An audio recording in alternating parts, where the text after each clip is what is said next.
খোরাসান শহরের মধ্যে একজন বিধবা মহিলা বসবাস করত। তার একটা সন্তান স্বপ্ন দেখলেন। ওই সময়ে মুসলিম পরিবারের মধ্যে ছেলেরা ছোট কাল থেকে তারা তলোয়ার সাথে রাখতো। তলোয়ার এখন তো যুদ্ধ হয় টাইম বোমা দিয়া, ককটেল দিয়া, পেট্রোল দিয়া, কি কম রাইফেল দিয়া, টাইম বোমা দিয়া, ক্ষেপণাস্ত্র দিয়া। তখন যুদ্ধ হতো তীর, বল্লম আর তলোয়ার, এই তিনটা দিয়ে।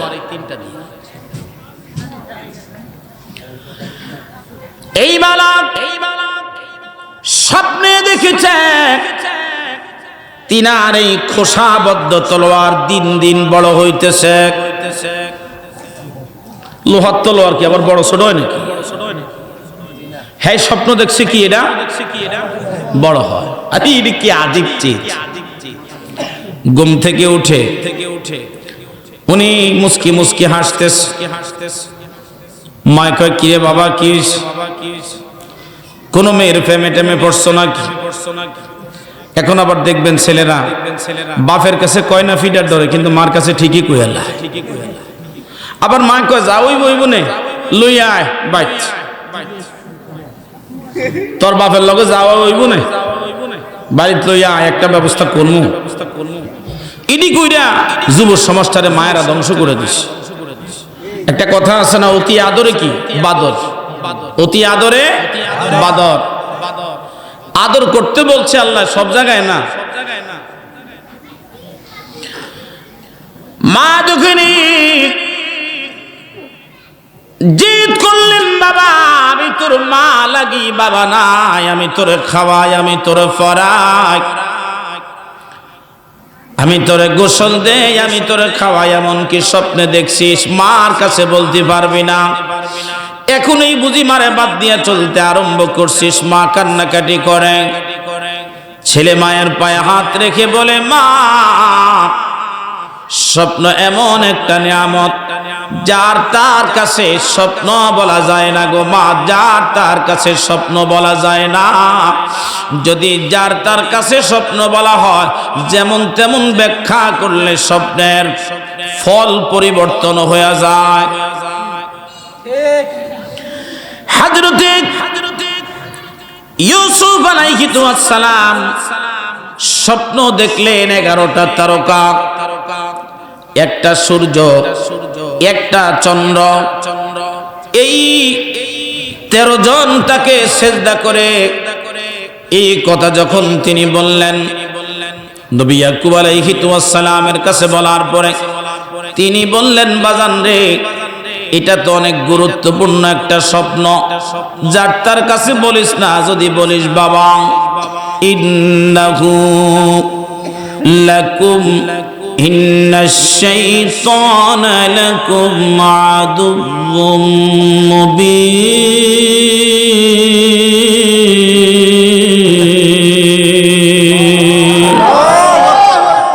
শয়তান মানুষের প্রকাশ্য শত্রু। শয়তান মানুষের প্রকাশ্য শত্রু। বিশেষ করে যদি তোর ভাইদের কাছে বলস, ভাইদের মধ্যে একটা দ্বন্দ্ব শয়তান লাগায় দিবে। এই স্বপ্নের কথা কারো কাছে বলিস না। নবীরা কিন্তু একটু সহজ প্রকৃতির হয়। নবী ইউসুফ তো নবী, ইউসুফ আলাইহিস সালাম কি কথা কয় না? ইয়াকুব নবী, ইউসুফ নবী। এই দুইটা স্বপ্নের কথা আজকে সংক্ষেপে শোনাই দিব। মা বাবার কথা আর কত বলবো। আপনারা এই দিক দিয়ে শুনবেন, ওই দিক দিয়ে ভুলে যাবেন, এই দিক দিয়ে শুনবেন, ওই দিক দিয়ে ভুলে যাবেন। পরিবর্তন তো হয় না। গত কয়েকদিন আগে মাহফিলে কত সুন্দর আলোচনা করে গিয়েছিলাম। পরিবর্তন কই হয়েছে? আমার দেশের যুবক এখনো কি এই খাড়ায় মুতার থেকে কি বইয়া কি শুরু করছে? না, পরিবর্তন নাই। এদিক দিয়ে শুনে ওদিক দিয়ে বের হয়।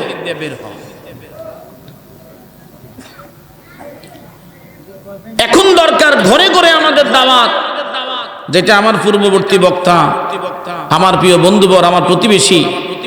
দেখেন, কাছের মানুষ, একই এলাকায়। আজকে আমি 20 বছর এক বাড়িতে অবস্থান করি, অথচ আমি ওনাকে চিনি না, উনিও আমাকে চিনে না। আল্লাহর মেহেরবানি আজকে এখানে আসার পরে পরিচয় হয়ে গেছে।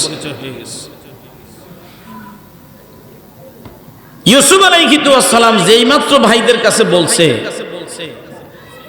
এত বড় স্বপ্নের কথা আরবি আমি আপনি না বুঝি না, হেরা তো বুঝে। কয় কিরে ও আমগো ছোট এত বড় স্বপ্ন দেখে, আর আব্বাও দেখি তারা একটু বেশি বেশি কাছে কাছে রাখে, কারণ ছোটকালে ওনার আম্মা মারা গেছে। কি মারা গেছে? তা আম্মা মারা গেলে ছেলেটা এতিম মানুষ, খালাম্মা লালন পালন করতেছে। এই সময়ে ইউসুফ আলাইহিস সালাম অসহায়ত্ব দেখে নবী ইয়াকুব আলাইহিস সালাম দেখলেন সব ছেলেদের মধ্যে, কারণ যারা নবী হবে আর নবী ইউসুফ আলাইহিস সালামের পেশানের মধ্যে ছিল নূরে মুহাম্মদী। মারহাবা কর, মারহাবা কর। যার কারণে ইউসুফ আলাইহিস সালাম শুধু সুন্দর ছিলেন না, মোহরে নবুয়ত ওনার পেশানেতে ছিল। এটা তো স্টেপ বাই স্টেপ আসছে। আমার নবী বলেন, নবী ইউসুফ হলো সাদা সুন্দর, আমি নবী মুহাম্মদ রাসূলুল্লাহ সাল্লাল্লাহু আলাইহি ওয়াসাল্লাম হলাম গোলাপি সুন্দর, লাল সুন্দর। সাদা সুন্দরের চাইতে লাল সুন্দরের কদর বর্তমানে বাজারে বেশি। আম্মা জান আয়েশা সিদ্দিকা রাদিয়াল্লাহু তাআলা আনহা বলেন, নবীর উম্মতরা রে শোনো, তোমরা যারা ওই মিশরের মেয়েরা নবী ইউসুফকে দেখে সেদিন লেবু কাটতে গিয়ে হাত কেটে ফেলেছে, যদি তারা আমি আয়েশা আমার নবীকে যেভাবে দেখি না, যদি ওইভাবে তারা আমার নবীর দেখতো, তারা হাত কাটতো না, নিজের কলিজা কেটে ফেলতো।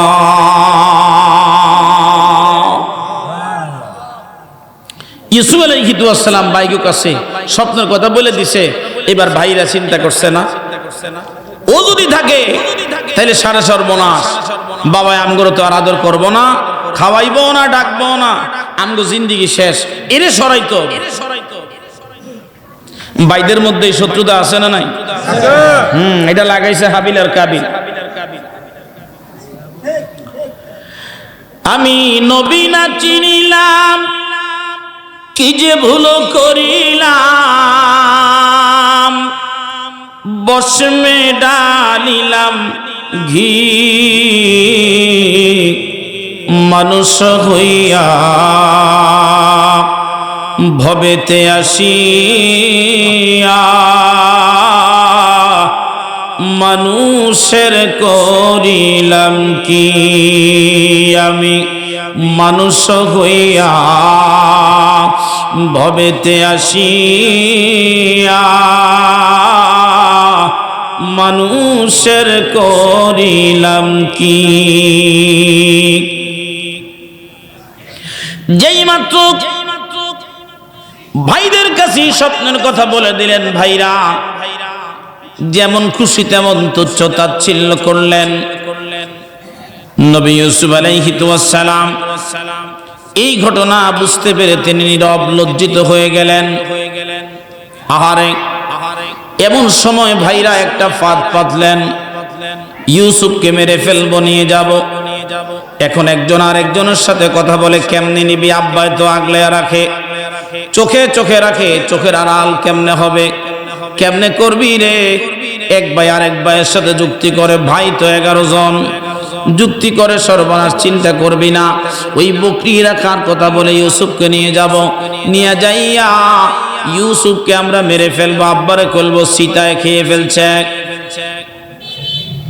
চিতাবাগে খেয়ে ফেলছে।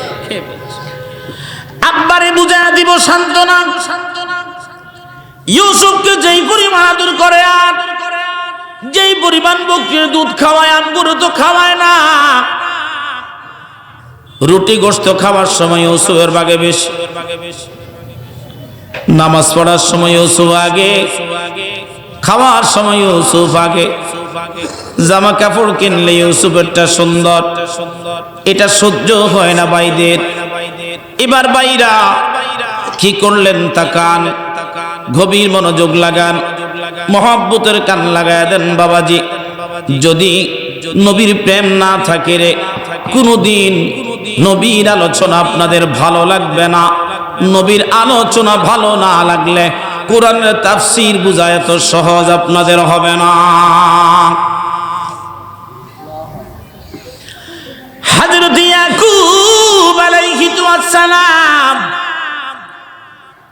ওই ভাইদের আবদার রক্ষা করতে যাইয়া ইউসুফ নবীরে ছেড়ে দিলেন, কিন্তু তিনি জানতেন যাওয়ার সময় নবী ইউসুফ আর কোনোদিন ফেরত আসবে না। এই কথা তিনি জানতেন, আর কোনোদিন ফেরত আসবে না। যাওয়ার সময় ইয়াকুব নবী ইউসুফ রে বললেন, ইউসুফ রে শোন, বাবা যার এক ঠিক তার সব ঠিক। মারহাবা কও, জোরে বলেন মারহাবা। যার এক ঠিক তার সব ঠিক, এক ঠিক রাখিস বাবা, এক ঠিক রাখবি, কোনো বিপদ হবে না। এক আল্লাহর উপর তাওয়াক্কুল রাখবি, কোনো বিপদ হবে না রে ইউসুফ। হযরত ইউসুফ আলাইহিস সালাম কি করলেন এবার তাকান, মহব্বতের কান লাগিয়ে দেন, গভীর মনোযোগ লাগান বাবাজি। ইউসুফ আলাইহিস সালামকে নিয়ে যাওয়া হলো, নিয়ে যাইয়া কেউ বলছে তাকে মেরে ফেলো। এবার বড় ভাই ডাক দিয়ে বলে, না না, তোরা ইউসুফকে মারিস না, আমরা ভাইদের মধ্যে ইউসুফের চেহারা সবচেয়ে সুন্দর। বাজারের মধ্যে দেখবেন কাপড়ের কালারের শেষ নাই, যেটা একটু লাল সাদা এটার কদর বেশি, কাস্টমারও বেশি, আর রং যেটা উজ্জ্বল এটার বাবা কাস্টমারের কোনো অভাব নাই। বন্ধু গভীর মনোযোগ লাগায় দেন, ইউসুফ আলাইহিস সালামকে সব ভাই মিলে চিন্তা করলেন, দুইটা কুয়া পাশাপাশি, একটা কুয়ার পানি লবণাক্ত আর একটা কুয়ার পানি মিষ্টি। একটা কুয়ার পানি হলো লবণাক্ত। তখন মানুষ তখন নদী ছিল না, টিউবওয়েল ছিল না, সাবমার্সিবল ছিল না, বিজ্ঞানিক পদ্ধতি পানি তোলার জন্য ছিল না। মানুষ অনেক বড় বড় ইন্দিরা করত। ইন্দিরা এখনো অনেক জায়গার মধ্যে পাহাড়ি অঞ্চলে আছে। ইন্দিরার মধ্যে পানি জমা হয় আর বালতি ফেলে ফেলে পানি উঠায়। ওই ইন্দিরার মুখ, কুয়ার মুখ মানুষ বন্ধ করে রাখে, কুয়ার থেকে প্রয়োজনে পানি উঠায় আর এই ইন্দিরার মধ্যে ফেলে দিবে। তাও দেখেন নিয়ত কত খারাপ। লবণাক্ত কুয়ার মধ্যে কেউ যায় না, কারণ এটার পানি লবণাক্ত। এই জন্য কোনো মুসাফির, কোনো কাফেলা যায় না। তারা ষড়যন্ত্র করে ওই লবণাক্ত কুয়ার মধ্যে নবী ইউসুফকে ফেলে দিলেন। কিন্তু তিনাকে ফেলতে গিয়ে তাদের একটা বিপত্তি হয়ে গেল। নবী ইউসুফ আলাইহিস সালাম কুয়ার মধ্যে ফেলতে যাইয়া আমার মতো ওনার গায়ে ছিল লম্বা জামা। দেখবেন আরবরা লম্বা লম্বা জামা পরে, এই লম্বা জামাটা বারবার কুয়ার খুঁটির মধ্যে আটকে যাচ্ছিল। আটকে যাওয়ার কারণে এক ভাই কয় সর্বনাশ, ওকে পুরা উলঙ্গ করে দে, খালি গায়ে ফেলে দে, তাই আর কিছুতে আটকাবে না। আরেক ভাই কয় না না, ফ্যানটা খুলিস না, পাঞ্জাবিটা খোল। পাঞ্জাবিটা খুলে তিনাকে যেই মাত্র ওই কুয়ার মধ্যে ছেড়ে দিবে, আমার আল্লাহ জিব্রাইলকে ডাক দিয়ে বলেন, জিব্রাইল আমার জান্নাত থেকে একটা জামা নিয়া আমার ইউসুফকে পরায়া দাও। জমিনে পড়ার আগে ইউসুফরে পরাইয়া ওই কুয়ার পানির পাশে নবী ইউসুফকে রাখা।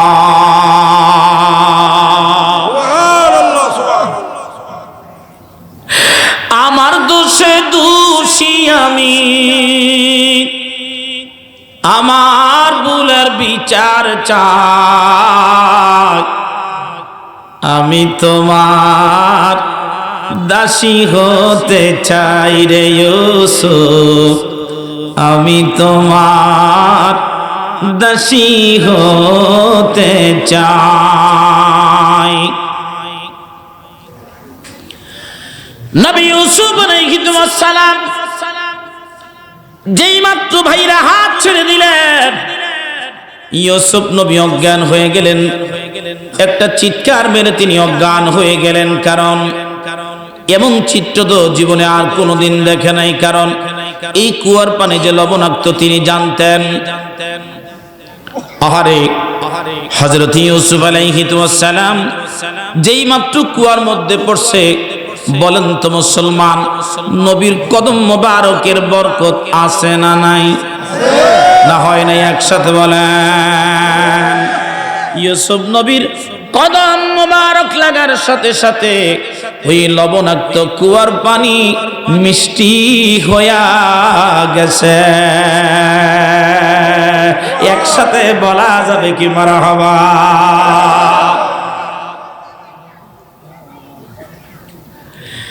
রে প্রিয় ভাইরা,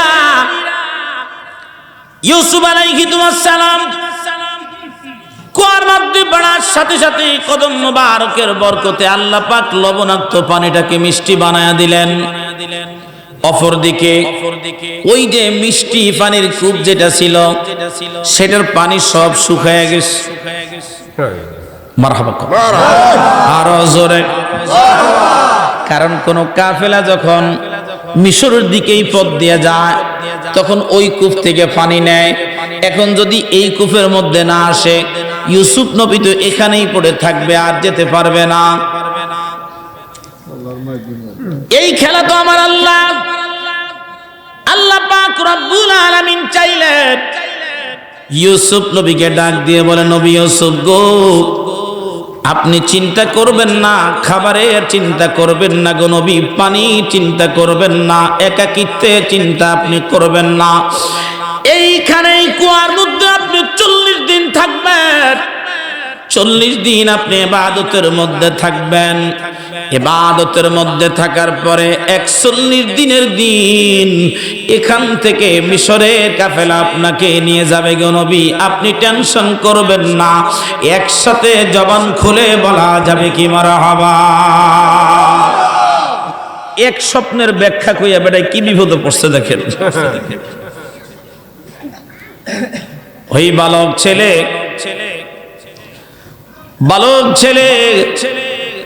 মা বায়না ধরলেন, মার কাছে না বললে কার কাছে বলবি? বল বল। সম্ভব না। মা মারতে আরম্ভ করলেন, ছেলে কাঁদে কিন্তু বলে না, আরো মারে, বলে না। রাজ্যের কাজী সাহেব আসছে। কাজী সাহেব আসার পরে ডাক দিয়ে বলেন, এই বালক তুমি কাঁদো কেন? বলে, আমি একটা স্বপ্ন দেখেছি, ওই স্বপ্নের ব্যাখ্যা আমার স্বপ্নটা আমার মায়ের কাছে না বলার কারণে মা মারতেছে। দেখি বলে, এমন কি স্বপ্ন তুমি দেখেছ যেই স্বপ্ন তুমি তোমার মাকে বলতে পারো না? ঠিক আছে, যাও, মাকে বলবে না, তুমি আমার সাথে চলে আসো। বলে, না, আমার বাবা নাই, মা যদি অনুমতি না দেয় আমি যেতে পারবো না। আগে আমার মায়ের কাছ থেকে অনুমতি নেন, তারপরে আমার কাছে আসেন। এবার মা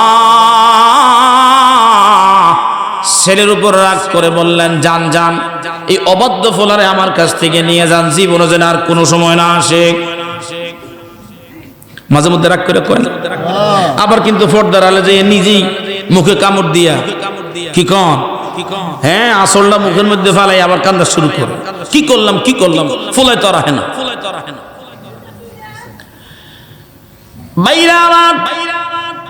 এই বালক চলে গেলেন কাজীর বাড়িতে। কাজী নিয়া ভালো মন্দ খাওয়াইয়া, সুন্দর জামা কাপড় পরাইয়া, ভুলাইয়া ভালাইয়া ছেলেকে ডাক দিয়ে বলে, বাজান রে, এবার তো বল।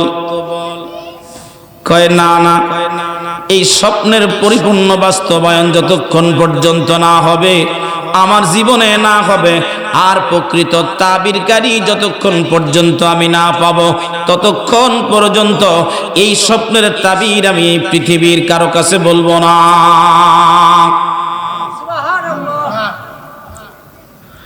এই বেড়ার মেয়ে আসিল 3টা কাজীর মেয়ে। দেখবেন এলাকায় যদি মেয়েরা ছাড়া থাকে, আমাদের দেশে বক্তব্য তো মনে করেন মোটামুটি পর্দা টর্দা আছে। কিছু কিছু এলাকার মধ্যে দেখা যায় মা বোনেরা স্বামীকে ঢেমকে আর কিচ্ছু কয় না, ঘরে আইলে জ্বালা, তে এবার বাজারে লইয়া যায়, আর যা খুশি কিনা লইয়া যা। কারণ ঘরের আগুন হলো সবচেয়ে বড় আগুন। বাহিরের সব আগুন পুরুষ মানুষ সহ্য করতে পারে, কিন্তু ঘরের আগুন সহ্য করতে পারে না। এই জন্য ওই ঘরের স্ত্রীকে যা কয়, যা ঠিক আছে আমি রাজি, তারপর একটু ঘুমাইতে দে, ঠিক না? কারণ মনে রাখবেন, ওই খাদ্যমন্ত্রী যদি একবার লাইন শুট হয়ে যায় তাহলে কিন্তু উপায় নাই। দেখবেন তরকারির মধ্যে ভেজাল, ভাতের মধ্যে ভেজাল, একদিন ফুড়ে ফেলছে, আরেকদিন হলুদ বেশি দিয়া লাইছে, আরেকদিন লবণ বেশি দিয়া লাইছে, আরেকদিন মরিচ বেশি, দেখেই শান্তি। ইয়া মুসলমানেরা, ওই যুবক তার 3টা মেয়ে, প্রথম মেয়ে তাকে প্রপোজ করলেন, যদি তুমি আমার কাছে স্বপ্নের ব্যাখ্যা, স্বপ্নের কথা বলো, তাহলে আমি তোমাকে বিয়ে করব, আমি তোমাকে বিয়ে করব, তুমি চিন্তা করবা না। যুবক চিন্তা করে, কি একটা বেডিউস, আমার স্বপ্নের কথা বললেই নাকি বিয়ে করবে। আমার স্বপ্নের তাবিজ তো সে জানে না। এই ফুলাই জানতো, কারণ এই দামি স্বপ্ন যেই বেটাই দেখছে, নিঃসন্দেহে তার ব্রেইনের মধ্যে আল্লাহ কিছু দিছে। কথা বলুন ঠিক না বেঠি? একেবারে গোবরগা মাথার মধ্যে এত বড় স্বপ্ন দিছে না। যেই বেড়ারে আল্লাহ এত বড় পাওয়ার দিবে আর ক্ষমতা ভবিষ্যতে দিবে, লোহার তলোয়ার নিজে নিজে নিজে নিজে লম্বা হয়ে যায় স্বপ্ন দেখে, নিঃসন্দেহে এটা একটা দুঃস্বপ্ন, দুঃস্বপ্ন, দুঃসাহসী একটা স্বপ্ন। এটা সাধারণ কোনো মানুষের ব্যাপারে এই স্বপ্ন দেখা সম্ভব না। বড় মেয়ে চলে গেল, কিচ্ছু বলে না। মেঝু মেয়েটা আসলেন, এসে বলতেছে, যুবক শোনো, আমার আব্বা তোমাকে নিয়ে আসছে, দেখাতেই পছন্দ হয়ে গেছে, যদি চাও আমি তোমাকে বিয়ে করব, শুধু একটা স্বপ্ন, একটা কথা তোমার কাছে আবদার। কি স্বপ্ন দেখেছো আমার কাছে বলো, আমার কাছে বলো, আমি যদি স্বপ্নের কথা বলো আমি বিয়ে করব। উদ্দেশ্য হলো কথাটা আগে বের করি। এটারও সাইডা দিছে। এবার 3 নাম্বারটা, ওই পিচ্চিটা আইসে একই কথা, স্বপ্নের কথা বললে আমি তোমার বিয়ে করব। এটারে এমন থাপ্পড় দিছে, কান গাল দিয়া, নাক দিয়া রক্ত বের হচ্ছে। এটা দেখে কাজীর মাথা খারাপ। কাজী তাকে শুলি কাস্টে চড়াবে, শুলিতে চড়াবে, ফাঁসিতে চড়াবে। ঢোল বাদ্য বাজাইয়া সমস্ত এলাকার মধ্যে খবর ছড়িয়ে দিল, খোরাসানে একজন বালককে কাজীর মেয়েকে মার দেওয়ার কারণে, তার সাথে অন্যায় অপরাধ করার কারণে তাকে ফাঁসিতে ঝুলাবে। এমন সময় ফাঁসির মঞ্চ প্রস্তুত, ফাঁসির মঞ্চ প্রস্তুত। এমন সময় বাবা দেখেন, এই রাজ্যের বাদশাহ চলে আসছে একটা ঘোড়ায় চড়ে, এসে বলতেছে, যুবককে কেন তুমি মারতেছ, কি তার অপরাধ? কাজী ডাক দিয়ে বলেন, সে একটা স্বপ্ন দেখেছে, এই স্বপ্ন তার মায়ের কাছে বলে না, বাবা তো নাই, আমার কাছেও বলে না। আমার মেয়েটা তাকে প্রপোজ করেছে, যদি সে স্বপ্নের কথা বলে তাহলে তাকে বিয়ে করবে। এই কথা শুই না আমার মেয়েটার কানে আর গালে একটা দিছে, দেওয়ার কারণে কান দিয়া নাক দিয়া ঝরঝর করে রক্ত বের হয়েছে। বলেন বাদশাহ, আমি তো বাবা, আর মেয়ের এই রক্ত দেখে আমার সহ্য হয় না, এই জন্য যুবককে আমি মারধর করতেছি। যুবককে মারবো না, হাতে মারবো না, একসাথে মেরে ফেলবো। বাদশাহ বললেন, তাকে ফাঁসি দিও না, আমি তারা নিয়ে যাই, ময়লা পরিষ্কার করে।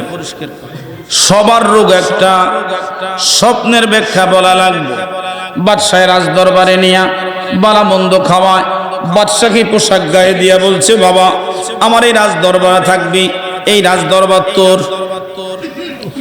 শুধু বল কি তুই স্বপ্নে দেখেছিস, সেই স্বপ্নের কথাটা বল। রাজ দরবার তোর দিয়ে দিব, শুধু স্বপ্নের কথা বল। পোলায় কয় না। আহারে এবার দেখেন ছেলে তো বলে না, এবার কি করবে? ছেলেটাকে, তার একটা মেয়ে ছিল, একটাই মাইয়া, মেয়ে আইসা এই কথা শুনছে, ঘরের মধ্যে আলোচনা হয়, মেয়ে শুনছে এই পোলায় স্বপ্নের কথা কয় না, এটা বাহির করা লাগবে। মেয়ে পিছে লেগে গেছে। যেই মাত্র মেয়ে বললেন যদি তুমি স্বপ্নের কথা বলো আমি তোমাকে বিয়ে করব, এটা বলতে দেরি আরেকটা লাগাইছি, চলছে তো ফিসের তরিকা। বাদশা কি করলেন? রাজ দরবারের সেনাপতিদেরকে ডেকে ডেকে বললেন, সেনাপতিরা এই যুবককে মেরে ফেলো। যুবকের এত বড় সাহস, রাস্তা থেকে তাকে তুলে এনেছি আর আমার মেয়ের গায়ে হাত দিয়েছে, তার তো 7 জন্মের কফাল। আমি বাদশার মেয়ে, তাকে বিয়ের জন্য প্রপোজ করেছে, একটা শর্তের বিনিময় আমার মেয়ের প্রপোজ ফিরায় দেয়, এত বড় সাহস। চেয়ারম্যান সাহেবের বাসায় গেলে প্রেম করলো বিপদ, না করলো বিপদ। দেখবেন চেয়ারম্যান সাহেবের বোন যদি কোন যুবকের সাথে প্রেম করে, ফলায় যদি গরিব হয়, বোন তুই কি করছ? তুই যদি রাজি থাস আসমানে থাকলে সেখান থেকেও নিয়ে আসবো, কয়নি? আর যদি বইনে যদি রাজি না থাকে, ওই ফুলার ব্যাপারে যদি নালিশ দেয়, ফুলার জীবন শেষ। কথা কয় না? আলোচনা বুঝতেছে? এবার বাদশাহ কি করে দেখেন।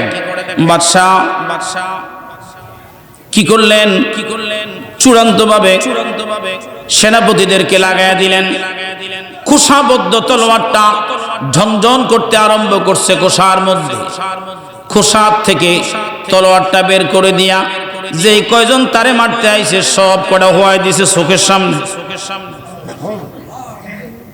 আগেরকার দিনের বাচ্চারা তো দিনদার ছিল, আর গোবর ছিল না ব্রেনে, ব্রেনের মধ্যে কিছু ছিল। এখন চিন্তা করলেন না, এতগুলি পোলাপানের সাথে এটাই যখন পাইরা উঠছে, তার তলোয়ার দিয়া জিততে গেছে, এটারে মারণ যাইব না, একটা শাস্তি দেই। বড় একটা মিনার বানাইলেন। মিনার বানাইয়া অন্ধকার মিনারের মধ্যে থেকে রাখছে। অন্ধকার মিনারের মধ্যে তাকে যখন ঢুকাবে, ওই রাজমিস্ত্রিদেরকে ওই মেয়েটা বলে দিছে মিনারটা এমন ভাবে বানাইবা যেন ওটার মধ্যে আমি প্রতিদিন 2 বেলায় যুবককে খাবার দিতে পারি। মারহাবা কোন মারহাবা, আরো জোরে। গড়ের শত্রু বিভীষণ, রাস্তায় শত্রুতা হইলে এটা সমাধান হয়, গড়ের শত্রু হইলে কিন্তু জীবন শেষ। খবরদার ফুড মিনিস্টারের লগে বেজার লাগাই না। এটা যদি একবার গরম হয়ে যায় তাইলে সব শেষ। এই যে মোবাইল ব্যাটারি দিয়া চলে, মাইলের পর মাইল চলতেছে, যদি একটু ব্যাটারির মধ্যে উল্টো পাল্টা হয় তাইলে মনে করেন যে ফোন শেষ। এবার দেখেন এখন তো মেয়ে তো প্রতিদিন তারে খাওয়ায়, এখন আর কিচ্ছু চায় না, প্রেম নিবেদন করে না, স্বপ্নের কথাও জিগায় না। এবার রাজদরবার থেকে বারবার ওই ছেলেটাকে দেখার জন্য কি মরছে না বাঁচছে এটা দেখার জন্য প্রতিদিন লোকজন পাঠায়, কিন্তু লোকেরা রিপোর্ট দিবে একরকম, রিপোর্ট দেয় উল্টা। কিরে এটার মধ্যে অন্ধকার, এই ঘরের মধ্যে থাকার কারণে ছেলেটা আস্তে আস্তে নিস্তেজ হওয়ার কথা ছিল, এখন দেখি আস্তে আস্তে মোটা হইতে আসে, মইরা যাওয়ার কথা, এখন এটা মোটা হয়। এই মোটা হওয়া দেখে বাবাই বুঝতে পারছে অবস্থা খারাপ। এমন সময় রাজ দরবারে বাইরা আমার পার্শ্ববর্তী আর একটা রাষ্ট্র থেকে একটা সংবাদ আসছে। সংবাদ আসছে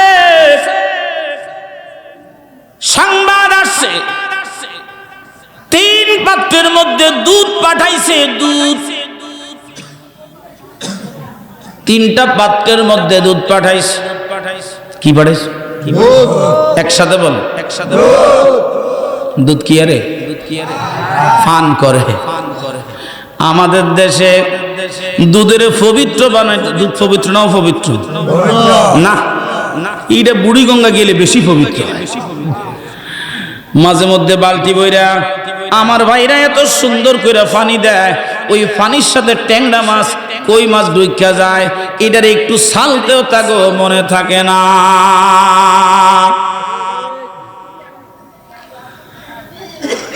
এই দুধ তিন রকম গাভীর দুধ পাঠাইছে। একটা নতুন গাভী, আরেকটা 2 বিয়ান দিছে, আর একটা বুড়া।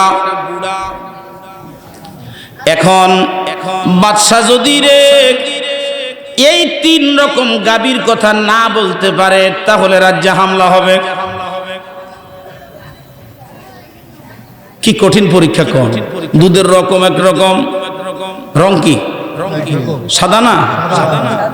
কিন্তু স্বাদের মধ্যে পার্থক্য আছে না নাই? তারপরে জাল দিলে ওই প্রথম যে বাচ্চা দেয় ওইটার দুধ একরকম, 2-1 বিয়ান দিলে একরকম, বুড়া হয়ে গেলে আরেক রকম, একটু গাঢ় হয় আস্তে আস্তে। ঠিক নি? ঠিক নি? হ্যাঁ। ছোটকালে কৃষকের ফলা আসিলাম তো, একটু একটু কইতে পারি, পুরা না বুঝলে কয়ে দিয়ে। এখন এই স্বপ্নের বাস্তবায়ন, এই কঠিন পরীক্ষা থেকে কে বাঁচাবে? বাদশা তো টেনশনে। মেয়ে জিগায়, আব্বা কি হয়েছে? কদেহি এই দুধ আমি কেমনে নিরূপণ করবো? টেনশন করো না, আমি গত রাত্রে একটা স্বপ্ন দেখছি, একটা বৃদ্ধা মহিলা আর একটা মেয়ে, ওই বিধবা একটা মহিলার মেয়ে, ওই মেয়েটা ওই বৃদ্ধা মহিলার একটা ছেলে, বিধবা বৃদ্ধা মহিলার একটা ছেলে, আর এই ছেলেটা আমাদের এখানে বন্দি আছে। কালকে সকালবেলা আমি স্বপ্নে দেখছি ওকে এখান থেকে বের করা হবে। বের করলে ওই যুবককে জিজ্ঞাসা করলে ওই যুবক তার প্রশ্নের জবাব দিয়ে দিবে। আল্লাহু আকবার বলেন না? আল্লাহু আকবার। চিন্তা করেন দেখি, কি কঠিন জিনিস সহজ করে দিয়ে দিল। প্রশ্নের জবাব দাও। এবার ছেলেটা একটু মুস্কি হাসলেন।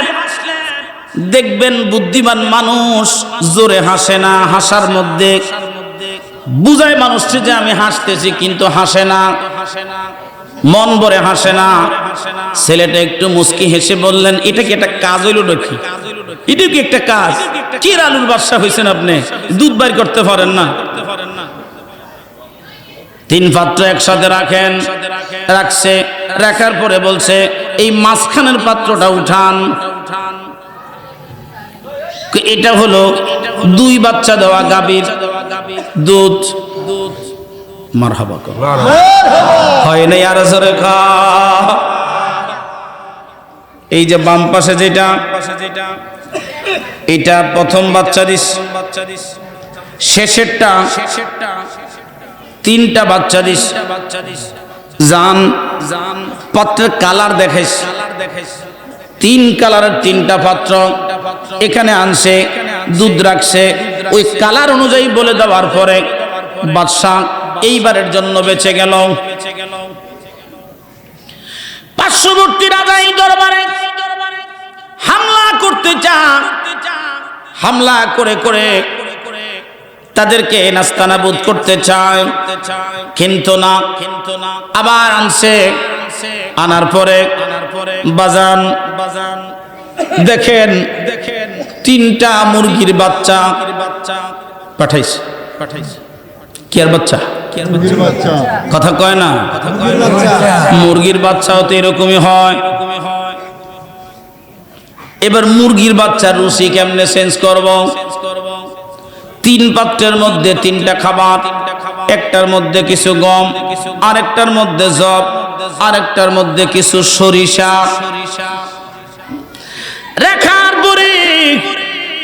বাদশাহ সুন্দর করে বাদশার সামনে তাবির করে দেওয়ার পরে বাদশাহ খুশি হয়ে গেলেন। এখন আর কোনো কথা না, কোনো প্রেম নিবেদন না। এখন বাদশাহ তার বিপদ সামলানোর জন্য আস্তে আস্তে করে নবী ইউসুফের মতো একটু একটু করে করে রাজ্যের চেয়ারগুলি দখল করতেছে। একসাথে বলা যাবে কি মারহাবা, লা ইলাহা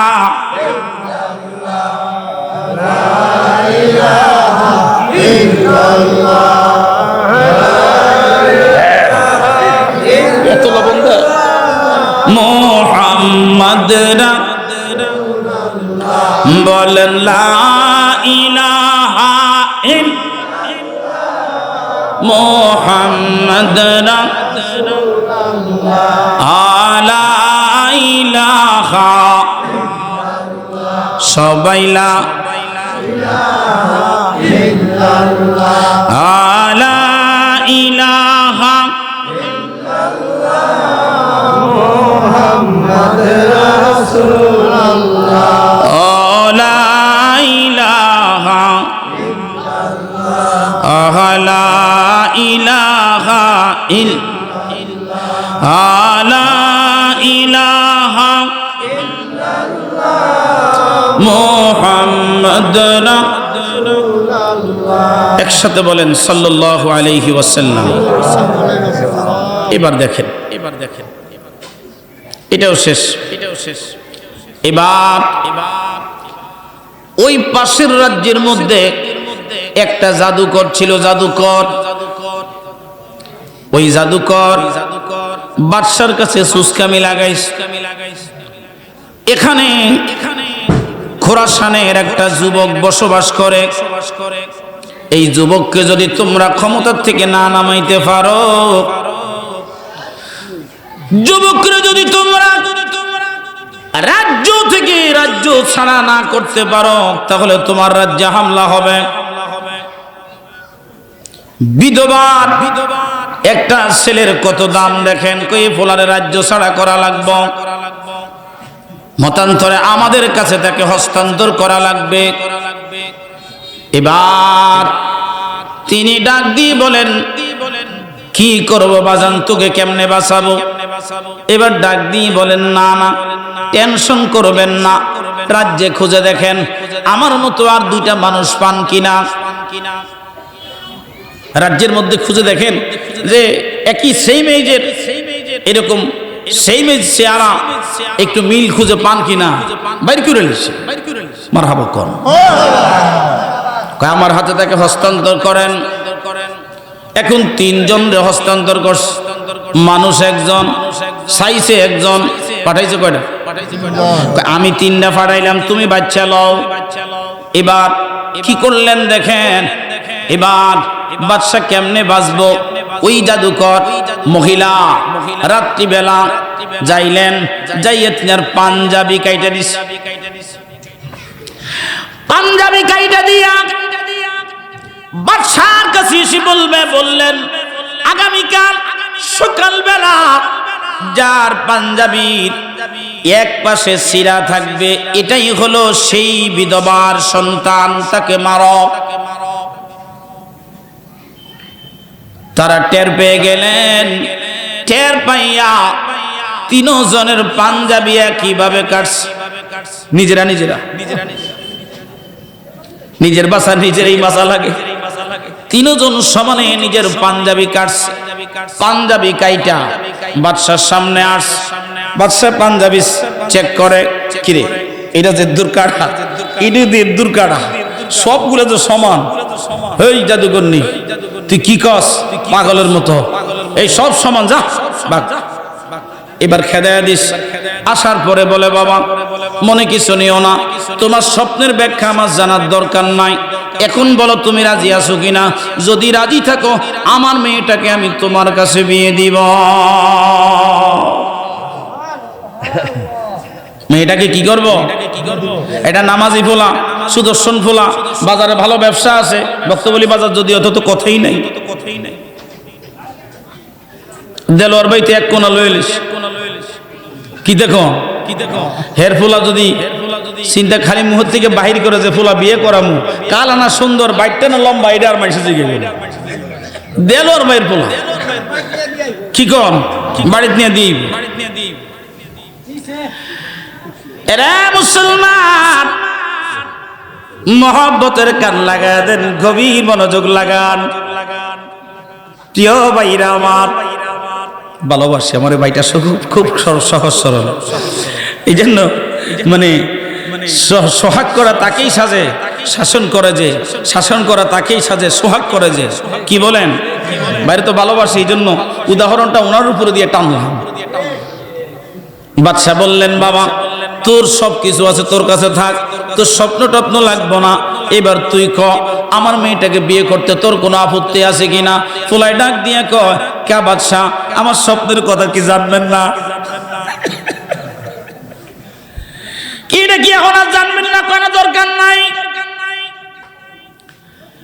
আমি আমার বিশাল অভিজ্ঞতার মধ্যে 40 বছরের বাদশাহী জিন্দেগীর অভিজ্ঞতার মধ্যে আমি দেখলাম যেই যুবক পরপর চারবার আমাকে রাজ্য ধ্বংসের হাত থেকে বাঁচাইছে আমার বর্তমানে এই রাজ্য তার হাতে থাকলে নিরাপদ থাকবে এই জন্য আমার একমাত্র কন্যাকে বিয়ে দিতে চাই একসাথে জবান খুলে বলা যাবে কি আল্লাহু আকবার বন্ধুরে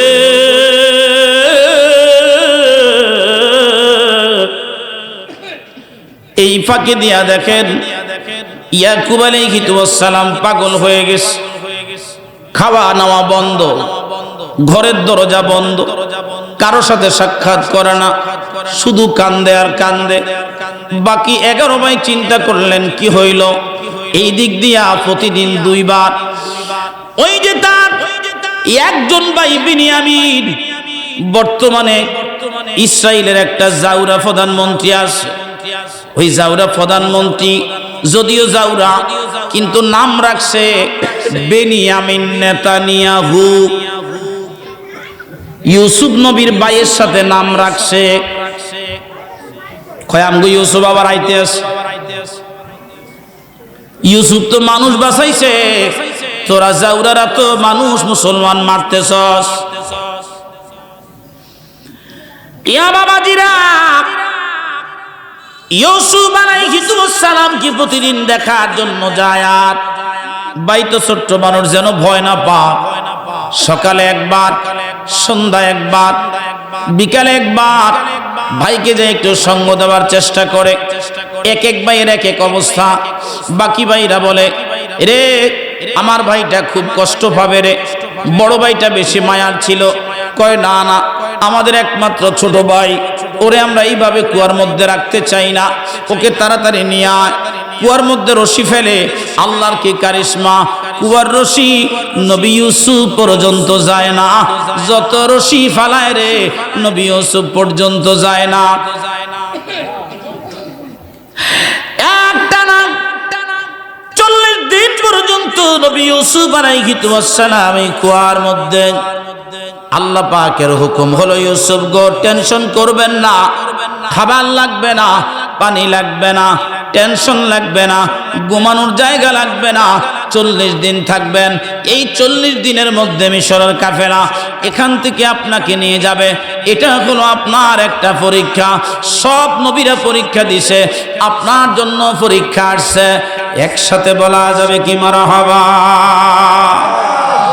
আমরা যারা আটশো শিখেছি যাওয়ার পরে হুজুর কইছে জান বাবা জ্বর ভালো হবে হুজুর চাকরি নাই জান বাবা আল্লাহ পাক চাকরির ব্যবস্থা করে দিবে ব্যবসা নাই জান বাবা আল্লাহ পাক ব্যবসার ব্যবস্থা করে দিবে জান বাবা ছেলের বিয়ে হয় না বিয়ে হবে জান বাবা মেয়ের বিয়ে হয় না বিয়ে হবে জান বাবা ঘরের মধ্যেও শান্তি শান্তি হয়ে যাবে সব সমস্যার সমাধান সব হুজুরের কাছে দিয়া নিজেরা এখন একেবারে ফিরি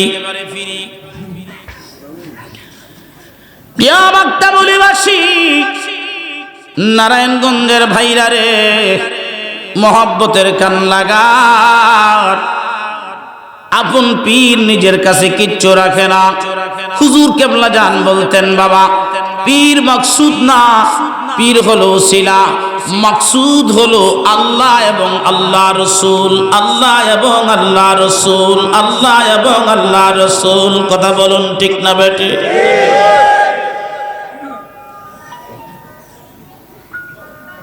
আমার বাবাজি, অপরদিকে নবী ইয়াকুবকে বুঝানোর জন্য বারবার ভাইরা চেষ্টা করার পরেও তারা ব্যর্থ হয়। ইয়াকুব আলাইহিস সালামের কাছে ডাক দিয়ে বলে, আব্বা আমরা কি করব? দায়িত্ব নিয়েছিলাম এক জায়গার মধ্যে ইউসুফরে বসাইয়া আমরা অনেকগুলি বকরি চড়াইতে গেলাম, চিতায় খেয়ে ফেলছে, আমাদের কি দোষ? এই ফাঁকে দিয়ে একটা কাজ করছে, ইউসুফ আলাইহিস সালামকে কুয়ায় ফেলানোর সময় যেই জামাটা খুইলা তারা রাখছিল, ওই জামাটার মধ্যে বকরি রক্ত লাগাইয়া ইউসুফ নবীর আব্বার কাছে নিয়ে আসছে। এনে বলে, আব্বা এই দেখেন ইউসুফের রক্ত মাখা জামা, এই যে সীতায় খাইছে, সীতা খাওয়া রক্ত, ইউসুফের রক্ত আর রক্তওয়ালা জামা নিয়ে আসছে। ইউসুফ আলাইহিস নবী ইয়াকুব আলাইহিস সালাম এই বাবু উপরে জামাটা ধরলেন। জামাটা ধরার পরে এবার দেখতেছে ওই চিতাবাগে খাইলে তো বাঘের থাবা, নখ বসত, নখ নাই, রক্ত আছে। ইয়াকুব নবী ডাক দিয়ে বলে, এরে আমার সন্তানেরা, এত একটা ভদ্র বাঘ আমার ইউসুফ রে খাইছে রে, একটা নখ জামার মধ্যে বসে না, জামার মধ্যে নখ বসে না।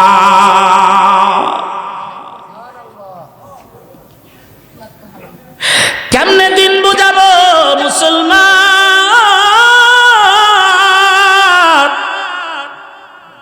হযরতে ইয়াকুব আলাইহিস সালামকে ছেলেরা বুঝানোর জন্য কি করলেন?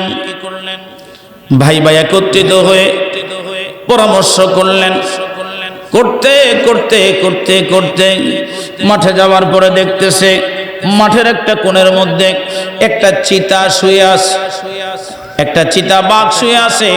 ওই চিতাবাঘ শুয়ে আছে দেখে ওই চিতাবাঘের পায়ের মধ্যে রশি, হাতের মধ্যে রশি দিয়া হযরতি ইয়াকুব আলাইহিস সালামের কাছে বেঁধে নিয়ে আসছে। মুখের মধ্যে রক্ত লাগাইয়া ইয়াকুব নবীর সামনে আইনা ডাক দিয়ে বলে, আব্বা তাকাও গো, এখনো ইউসুফের রক্ত তার মুখ থেকে শুকায় না। আরে ইউসুফের রক্ত তার মুখে শুকায় নাই, দেখেন মুখের মধ্যে রক্ত লেগে আসে। এবার চিতাবাঘ আল্লাহর আদালতে ডাক দিয়ে বলে, আল্লাহ আমরা পশু জাতি কলঙ্কিত হতে চাই না মালিক,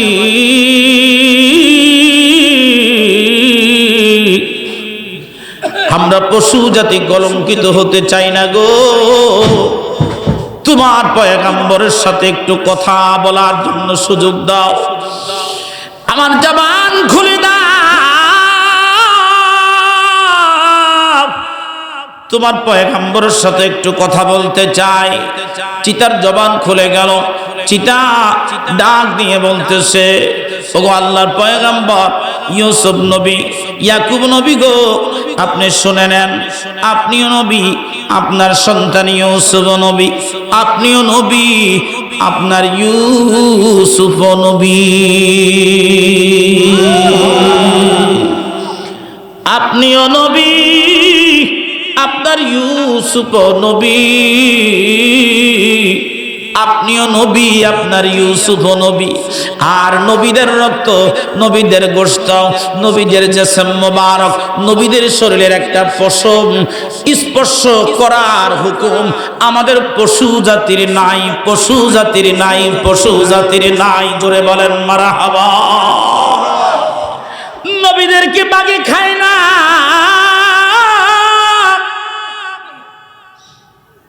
এরে বনের বাঘ নবী চিনে, নবীর সাহাবী ওই বনের বাঘ নবীর সাহাবীদেরকে চিনে।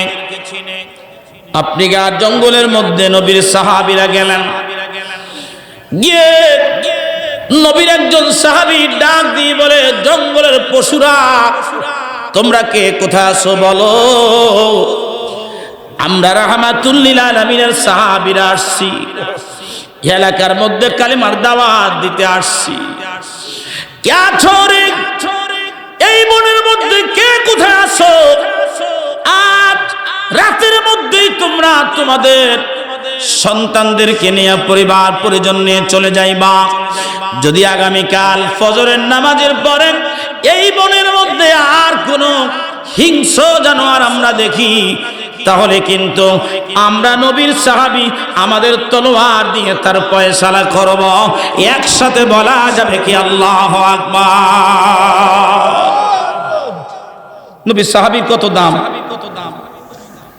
সাপ তার বাচ্চা নিয়া, বাঘ তার বাচ্চা নিয়া, হাতি তার বাচ্চা নিয়া, মুরগি তার ডিম নিয়া, পশু পাখিরা দলে দলে বন ছেড়ে দিচ্ছে, কারণ নবীর সাহাবী আসছে। মারহাবা কয় না?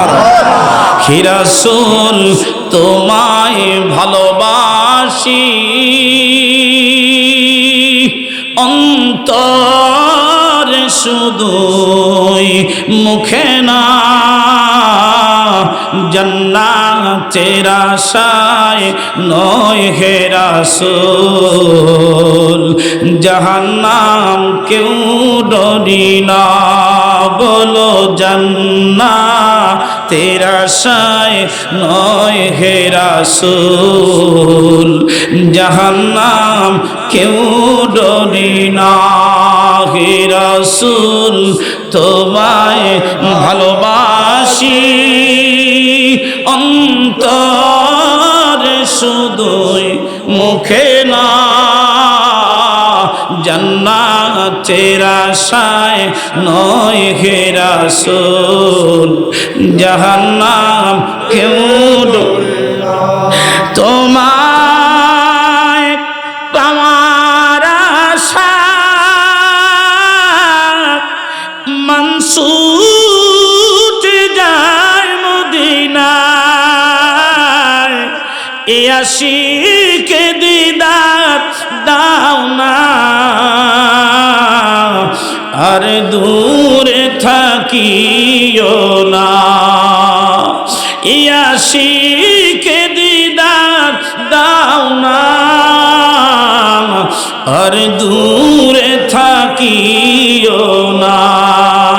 হে রাসূল তোমায় ভালোবাসি, অন্তরে শুধুই মুখে না, জান্নাতের আশায় নয় হে রাসূল, জাহান্নাম কেউ ডরে না। একটা পয়েন্ট দেখেন, তাইলে ছেলেদের জীবনে মা বাবার ইশারা বুঝা এটা অত্যন্ত গুরুত্বপূর্ণ একটা জিনিস।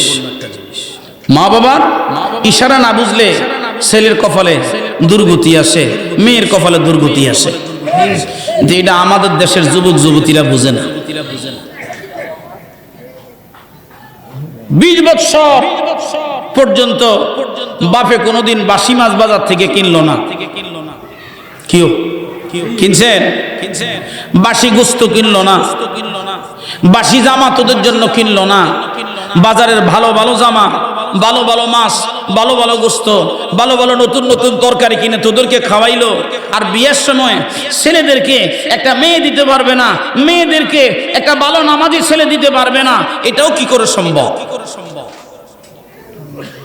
তাহলে ছেলেরা যদি বাবা মার কাছে দায়িত্ব দিয়ে দিত, বাবা তুমি যাকে পছন্দ করো আমি তাকে বিয়ে করব, মেয়েরা যদি দায়িত্ব দিত, বাবা তুমি যাকে পছন্দ করো আমি তাকে বিয়ে করব, তাহলে এই দেশে কোনো মা বাবা কোনোদিন বৃদ্ধাশ্রমে থাকা লাগতো না। জবান খুলে বলুন ঠিক না বেঠে?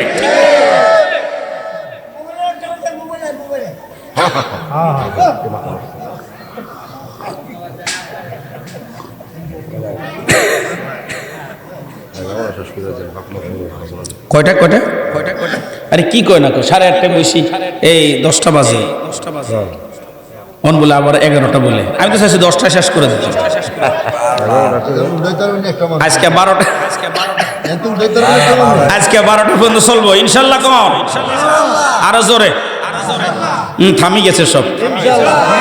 12টা কে কে আছেন রে? নারায়ে তাকবীর, নারায়ে তাকবীর, নারায়ে রিসালাত। আল্লাহ কবুল করেন বলেন আমিন। দেখি সাগরের মধ্যে, নদীর মধ্যে নৌকা ছাইড়া দিছি, কতক্ষণ চলে? কি কম? আচ্ছা, এবার দেখেন বাঘ কি কয়, ইয়াকুব নবী গো, আপনিও নবী, আপনার ছেলেও কথা কয় না, বাপও নবী, ফোলাও কি? তাইলে বোঝা গেল অলির ঘরও মাঝে মাঝে অলি হয়, নবীর ঘরও যখন নবী হয়, অলির ঘরও অলি হয় কিনা?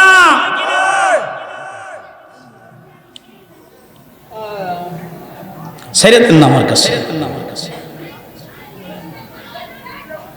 দরবার কারবার করে কি ওয়াজ করতে আমি, বাড়াইলেও আমি করবো, কমাইলেও আমি করবো। আপনারা কি কর? হ্যাঁ, তবে ঠান্ডা হয়ে গেলে আরেক ঝামেলা। আমি কি এটা বুঝি না?